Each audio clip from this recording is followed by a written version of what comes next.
Hey everybody, it's Andrew back again, and we took a look already at the Lenovo Slim Pro 9i, the 16-inch powerhouse that we were really fond of. And in fact, I now have the 14-inch here. We did the live unboxing. I've been putting it through its paces. It shares a lot of the same traits as its bigger sibling, but in a more portable package. It has a great CPU, GPU combination. We'll get into that. Great for the content creator on the go. We'll show you some numbers, of course.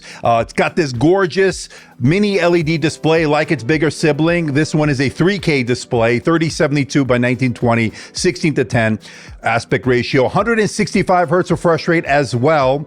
Peak brightness of 1200 nits. Yes, we're not playing around once again, folks. This is a real stunner in terms of the display. We're going to get into all the metrics and why I think this might be one of the best laptops here for 2023 as far as a 14-inch laptop is concerned, especially ones that are geared towards content creators. Hey everybody, it's Andrew, and this is my review of the Lenovo Slim Pro 9i 14-inch here for 2023. Coming up. Now, before we get to the unboxing, I just want to let everyone know, in the interest of transparency and full disclosure, I'm not being paid by Lenovo. I'm not being sponsored by Lenovo. All the opinions you're about to hear are my own. Lenovo is not getting copy approval.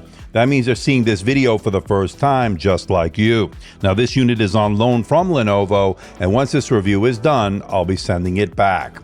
Now, you can pick up the Yoga Slim Pro 9i over at Lenovo's website. The starting price is $1899.99 for those interested. I'll leave a link in the description below for more information, and we can buy one. Now, as far as this particular unit, you're looking at a Core i7-13705H paired with the NVIDIA GeForce RTX 4050 discrete GPU.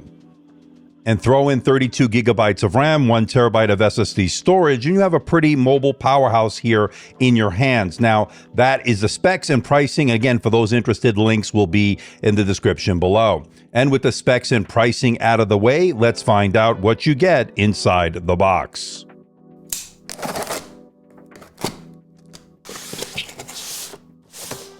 Okay, let's take a look at the power adapter first. You get your power cord right there.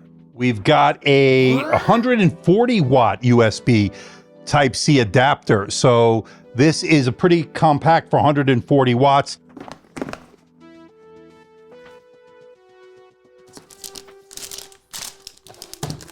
Okay, so we get some documentation here. Slim Pro 9, 14-inch. It looks like it's a Gen 8 product. And some warranty safety information. This is the Storm Gray. Now, it also is available, I think, outside North America in that Tidal Teal. That's that beautiful color we saw with that Yoga Book 9i. Tidal Teal is one of my favorites. Unfortunately, this one is not the Tidal Teal, but I can tell you this is a beautiful laptop. There's the Storm Gray finish with show less fingerprints, that's for sure. Very similar to what its bigger brother looks like. We'll bring that out in a moment as far as that 16-inch. And there's the size comparison, folks. And 14.5 inches versus 16 on this one. And you can get an idea of the thickness. Very similar thickness, I think, right? So with just the laptop alone, 1.694 kilograms, and that is 3 pounds, 11.8 ounces, okay?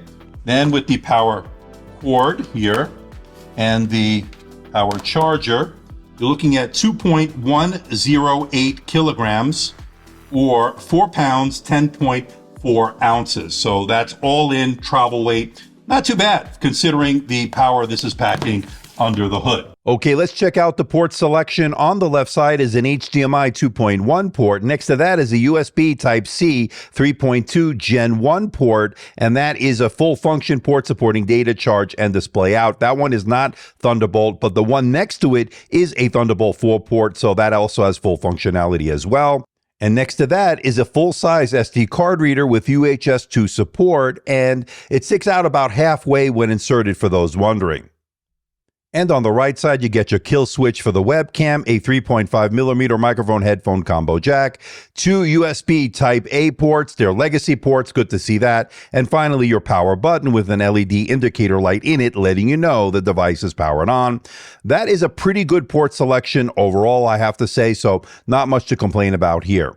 Now, getting inside this laptop is really easy. All you need to do is remove the 5 T5 Torx screws and pop off the bottom plate. I was able to use my fingers. I didn't need the pry tool, but you might need it. So just in case, make sure you have that on hand. But overall, very easy to get inside. Now, once inside, you'll notice the two fans for cooling. We'll get into that thermal performance later on in this review. And you'll also notice that 75 watt-hour battery. That's the same size as you find in its 16-inch bigger brother. So pretty interesting. We'll get into the battery life later on as well. Now, as far as what's user upgradable, the SSD is user upgradable. And as you can see from these excellent reads and writes super fast here, these are certainly Gen 4 speeds we like to see here in 2023. There's no doubt about it.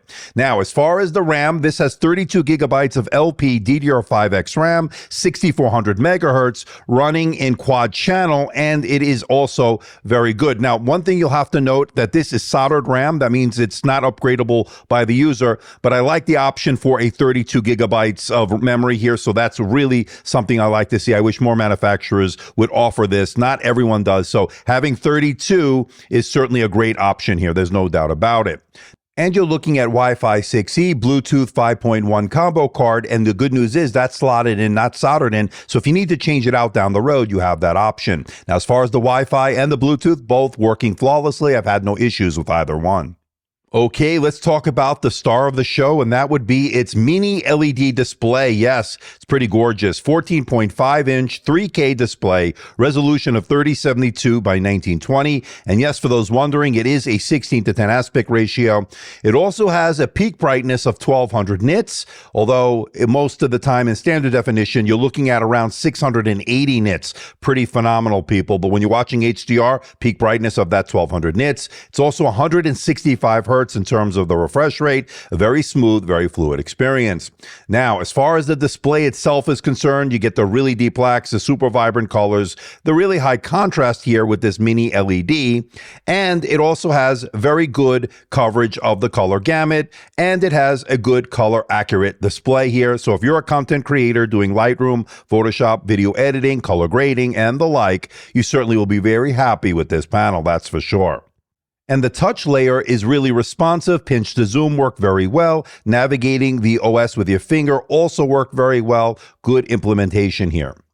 And it's also an HDR display. Watching high dynamic range content in Netflix, Amazon, YouTube has been pretty phenomenal on this device.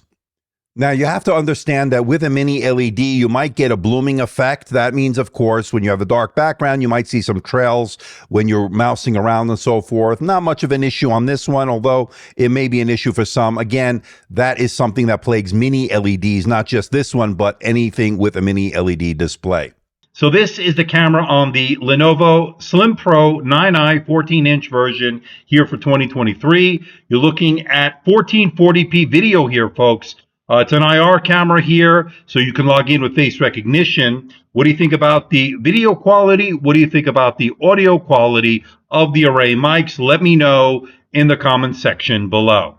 Now, just something to point out, there is a kill switch on the side there for the webcams. That gives you more security and privacy. Okay, let's talk performance, and it's very good on this pretty portable device here, as it has the Core i7-13705H, a 45-watt CPU from Intel with 14 cores. That's 8 efficient cores and 6 performance cores.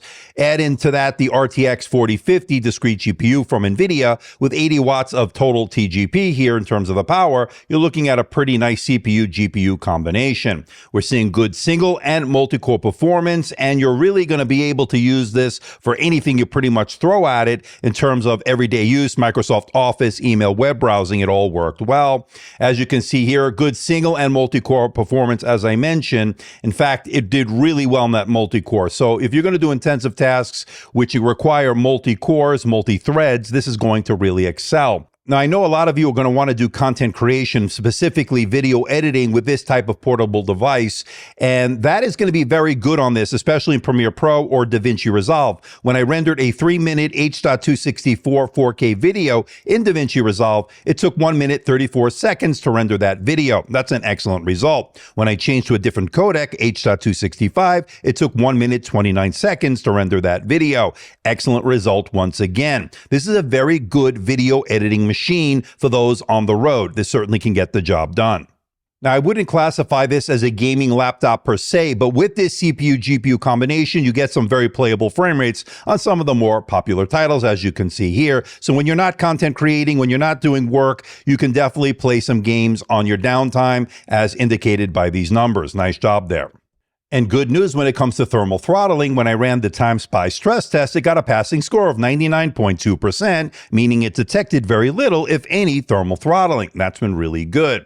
Now, it also stayed relatively cool. I didn't see it get very hot, maybe 43, 44 degrees above the keyboard, below the display where there are some heating vents, which is normal. You don't place your fingers there, so that's been pretty good. It did heat up on the underside, as you can see here, around 57, 58 degrees Celsius, so you got to be careful there. That is, of course, in the performance mode under heavy load. When you're doing everyday tasks in the balance mode, it didn't heat up all that much. Now, it can reach as high as 53 decibels in terms of that fan noise in the performance mode under load, but when you're doing everyday tasks in the balance mode, not really an issue in terms of fan noise as being distracting. Now, when it comes to battery life, we saw with the 16-inch, not great battery life. Similar situation here. Both have the same 75 watt-hour battery. It did 5 hours and 22 minutes on the PC Mark X Modern Office battery test. The 16-inch version did 5 hours and 14 minutes. Very similar result, of course. And when I did the PC Mark X video playback test, it did 7 hours, 48 minutes, whereas the 16-inch did 8 hours and 6 minutes. Again, very similar results. Not surprising there. So I wouldn't use this as an all-day battery beast here. That's not what this is designed to do. It's more for content creation. You will have to take that power adapter on the road if you're going to do any kind of intensive tasks, say 4K video editing on the go. You'll definitely want to bring your power charger. So just something to keep in mind. Not the greatest battery life, not the worst I've ever seen, but certainly average at best. And for those wondering, yes, you can open the lid with one finger. The screen goes back, I would say, about 170 to 180 degrees, not quite flat, but almost there. And that's nice. You always get the perfect viewing angle each and every time. So no complaints on that front. And the hinges are on pretty nice and tight here. I saw very little, if any, screen wobble when typing. Something I'm a little bit annoyed with some other laptops, not the case here. So that's a good thing here. That's certainly the case. And as far as the keyboard itself is concerned, good key travel. You're looking at around 1.5 millimeters of that key travel, good tactility, good feedback, good for typing out long documents, emails. That worked well. There is a multi-stage backlight that certainly allows you to get work done in a dark room, dimly lit environment. The keys light up white against the dark gray keys here, so not bad at all as far as the contrast. Seeing them is not been an issue. And as far as the touchpad is concerned, it's a precision touchpad that I found was very responsive for two-finger scrolling, doing all the gestures. Everything seemed to work as you'd expect. It's not a haptic touchpad, but it is a well-implemented touchpad nonetheless. Now we're looking at quad speakers here. They're Dolby Atmos speakers. Remember, the 16-inch had 6 speakers. This has 4, but it has a great sound nonetheless. I think it's one of the best out there for a Windows laptop. There's no doubt about it. But I want you to be the judge. You let me know what you think in the comment section below. Now, let's give it a listen.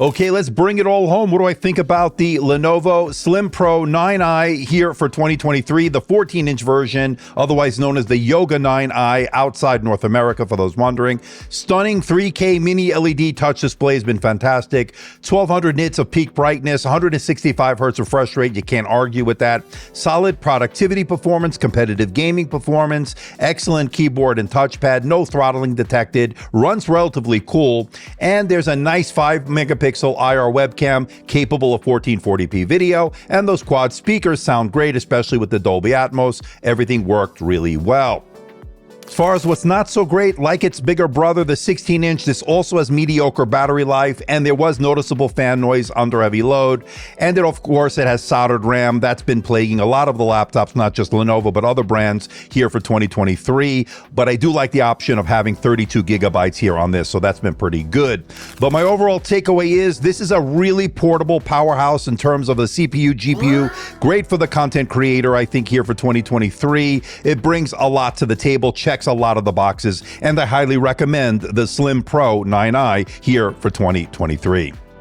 So please hit the like button, please subscribe, please share this video. Don't forget to leave a comment in that comment section below. Let me know how I'm doing. Let me know if there's a device or something out there you think I should review. I'll do my best to try to make that happen. Don't forget to follow me on Facebook, Instagram, and the platform formerly known as Twitter. So until next time, this is Andrew, and I'll see you in the next video.